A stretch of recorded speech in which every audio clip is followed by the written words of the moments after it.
Welcome to GMTV Telugu news. Palamaner municipality పరిధిలోని కాలువపల్లి వద్ద జలాశయం వర్షాల కారణంగా ఫుల్లుగా నీరు చేరింది. పరిశీలించి మున్సిపల్ కమిషనర్ ఆనందం వ్యక్తం చేశారు. మరి జలహారతి ఇచ్చి జలాశయం వద్ద తమ సిబ్బందితో కూడా తాగునీటి సమస్య పరిష్కారానికి పట్టణానికి మిగులు నీరు చేరడంతో తమ సిబ్బందితో కూడా ఆయన ఆనందం వ్యక్తం చేస్తూ మరి జలాశయాన్ని వద్ద పరిశీలించడం చూస్తున్నాం.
అవును సార్,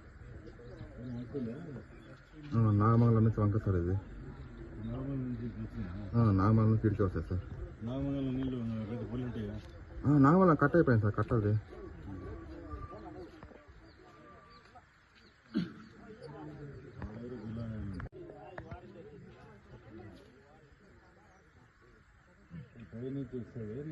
అవును సార్, నాగమంగళం నుంచి వంక సార్. ఇది నాగమంగళం నుంచి ఇడికి వస్తాయి సార్. నాగమంగళం కట్ అయిపోయింది సార్. కట్టది